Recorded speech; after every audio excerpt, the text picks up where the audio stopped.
இந்த ரஃபா பார்டர்ல 11,000 ட்ரக்குகள் நிறுத்தப்பட்டிருக்குது. உள்ள உணவுகள் இல்லை. ரஃபா மீதே தற்போது தாக்குதல் நடத்தப்படுகிறது. இந்த மாதிரியான இடத்துல பார்டரை திறந்து யுத்தத்தை நிறுத்தி மக்களுக்கு சாப்பாடு கொடுங்கன்னு சொன்னா அதை சொல்லாத அமெரிக்கா மக்களை ஏமாற்றுவதற்காக, சர்வதேசத்தை ஏமாற்றுவதற்காக நாங்கள் ஒரு துறைமுகத்தை அமைக்கிறோம் என்று ஒரு துறைமுகத்தை அமைத்தார்கள். அந்த துறைமுகத்தினுடைய லட்சணத்தை தான் இன்னைக்கு அல் ஜசீரா வெளியிட்டிருக்கிறது. இதை நீங்க பார்க்கலாம். அந்த அடித்து கொண்டு போன துறைமுகத்தை திரும்ப என்ன செஞ்சாங்கன்னா கொண்டு போய் திரும்ப மாற்றம்னு மாற்றினாங்க. ஆனால் மீண்டும் மீண்டும் துறைமுகம் அந்த கடலில் ஏற்பட்ட காலநிலை மாற்றம் காரணமாக அடித்து செல்லப்பட்டிருக்கிறது. இங்கெல்லாம் நீங்க பார்க்கலாம். எந்த ஒரு கப்பலும் கொண்டு வந்து பொருட்களை இறக்க முடியாத அளவுக்கு அவர்களுடைய மிதக்கும் துறைமுகம் தற்போது மிதந்து கொண்டிருக்கக்கூடிய நிலையை பார்க்கலாம். பொய்க்கு ஏமாற்றுவதற்காக செஞ்ச வேலை. வெறுமனே 99 ட்ரக்குகள் மட்டும்தான் உள்ளே நுழைந்தது. ஒரு 1000 மெட்ரிக் டன் உணவுகள் உள்ளே வந்ததாக சொல்லப்படுகிறது. இவ்வளவுதான் தவிர வேறு எந்த விதமான உதவிகளையும் அவர்கள் கொண்டு வரவில்லை.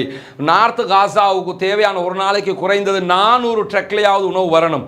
ஆனால் மொத்தமாகவே அவர்கள் வெறும் 90 ட்ரக்ல தான் உணவை கொண்டு வந்தாங்க. 99 ட்ரக்குகளில் தான் உணவை கொண்டு வந்தாங்க.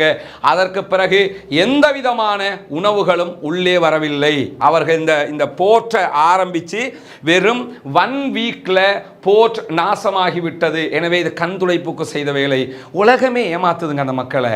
இந்தா நடந்துரும், அந்த நடந்துரும், அப்போ அந்த மாதிரிலாம் நடந்துகிட்டே இருக்குது. ஆனால் அவர்களும் அடுத்த கட்டத்துக்கு நகர்ந்து கொண்டே இருக்கிறார்கள், ஓடிக்கொண்டே இருக்கிறார்கள். நார்த் காசாவிலிருந்து சென்ட்ரல் காசா, சென்ட்ரல் காசாவிலிருந்து சவுத்து காசா, சவுத்து காசாவிலிருந்து ரஃபா, இப்போ ரஃபாவில் இருந்து தைரல் பலாவில் இருந்து நார்த் காசா, ஒரே நாட்டுக்குள் கிட்டத்தட்ட 7 தடவைகள் 7 மாதங்களுக்குள் அகதிகளாக ஆக்கப்பட்டிருக்கிறார்கள்.